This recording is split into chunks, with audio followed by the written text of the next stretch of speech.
രാഹുൽ മാങ്കൂട്ടത്തിൽ എംഎൽഎക്ക് ആശ്വാസം. ഒന്നാം ബലാത്സംഗ കേസിൽ ഹൈക്കോടതി ജാമ്യം അനുവദിച്ചു. മുൻകൂർ ജാമ്യമാണ് അനുവദിച്ചിരിക്കുന്നത്. രാഹുലിന് പൂർണ്ണ ആശ്വാസം ലഭിക്കുന്നു. കാരണം നേരത്തെ രണ്ട് കേസുകളിൽ, രണ്ടാമത്തെ കേസിൽ രാഹുലിന് സെഷൻസ് കോടതി, തിരുവനന്തപുരം സെഷൻസ് കോടതി മുൻകൂർ ജാമ്യാപേക്ഷ ലഭിച്ചിരുന്നു. മൂന്നാമത്തെ കേസിൽ അറസ്റ്റ് ചെയ്തതിനു ശേഷം തിരുവല്ല കോടതി ജാമ്യം അനുവദിച്ചിരുന്നു. ഒന്നാമത്തെ കേസിൽ മാത്രമാണ് അനിശ്ചിതത്വം നിലനിന്നിരുന്നത്. അതിപ്പോൾ പരിഹരിക്കപ്പെട്ടിരിക്കുന്നു. രാഹുൽ മാങ്കൂട്ടത്തിന് ആദ്യ ബലാത്സംഗ കേസിൽ, അതായത് ഒന്നാമത്തെ ബലാത്സംഗ കേസിൽ ഹൈക്കോടതി മുൻകൂർ ജാമ്യാപേക്ഷ അനുവദിച്ചിരിക്കുന്നു. ചില ഉപാധികളോടുകൂടിയാണ് രാഹുലിന് ജാമ്യം അനുവദിച്ചിരിക്കുന്നത്. 16-ാം തീയതി രാഹുൽ അന്വേഷണ ഉദ്യോഗസ്ഥന് മുമ്പിൽ ഹാജരാവണം. അതോടൊപ്പം തന്നെ മൊബൈൽ ഫോൺ ഹാജരാക്കണം. ആവശ്യമെങ്കിൽ കസ്റ്റഡിയൽ ഇൻട്രോഗേഷനിലേക്ക് പോകാം. അറസ്റ്റ് ചെയ്യുകയാണെങ്കിൽ തന്നെ ജാമ്യത്തിൽ വിടണം.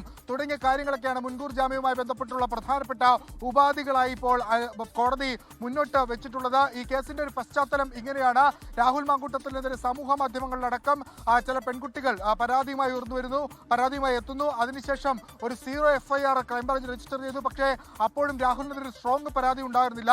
പിന്നീടാണ് ആദ്യത്തെ കേസിൽ അതിജീവിത മുഖ്യമന്ത്രിയെ കാണുന്നതും അതിന് പിന്നാലെ DGPക്ക് പരാതി നൽകുകയും ചെയ്തത്. തുടർന്നാണ് രാഹുലിനെതിരെ കേസ് രജിസ്റ്റർ ചെയ്തത്. അതായത് ബലാത്സംഗം, അതോടൊപ്പം തന്നെ ഗർഭചിത്രം തുടങ്ങിയ അനധികൃത ഗർഭചിത്രം തുടങ്ങിയ വകുപ്പുകൾ ചുമത്തിയാണ് രാഹുലിനെതിരെ കേസെടുത്തത്. രാഹുൽ ഒളിവിൽ പോകുന്നു. അതിനുശേഷം തിരുവനന്തപുരം സെഷൻസ് കോടതിയിൽ രാഹുൽ മുൻകൂർ ജാമ്യാപേക്ഷ സമർപ്പിച്ചു. അവിടെ നിന്ന് ജാമ്യാപേക്ഷ തള്ളി. അതിന് പിന്നാലെയാണ് ഹൈക്കോടതിയിലേക്ക് എത്തിയത്. 2 തവണ ഹൈക്കോടതി കേസ് പരിഗണിച്ച ഘട്ടത്തിലും രാഹുലിന്റെ മുൻകൂർ ജാമ്യാപേക്ഷയുമായി ബന്ധപ്പെട്ട് രാഹുലിന് അറസ്റ്റ് തടയുന്ന നടപടി ഉണ്ടായി.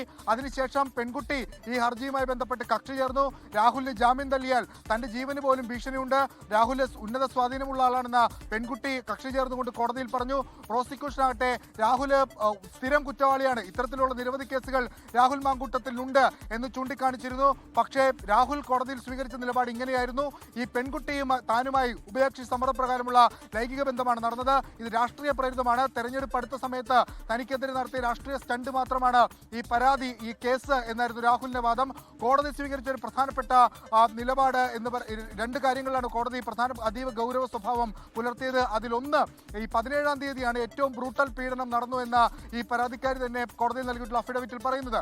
പക്ഷേ അതിനുശേഷം 2 ദിവസവും വീണ്ടും രാഹുലിനെ പരാതിക്കാരി കണ്ടു തുടങ്ങിയ കാര്യങ്ങളൊക്കെ കോടതി അതെന്തുകൊണ്ടാണ് അതിന്റെ മെറിറ്റിലേക്കൊക്കെ കോടതി പോയി വിശദമായ വാദമൊക്കെ കേട്ടിരുന്നു.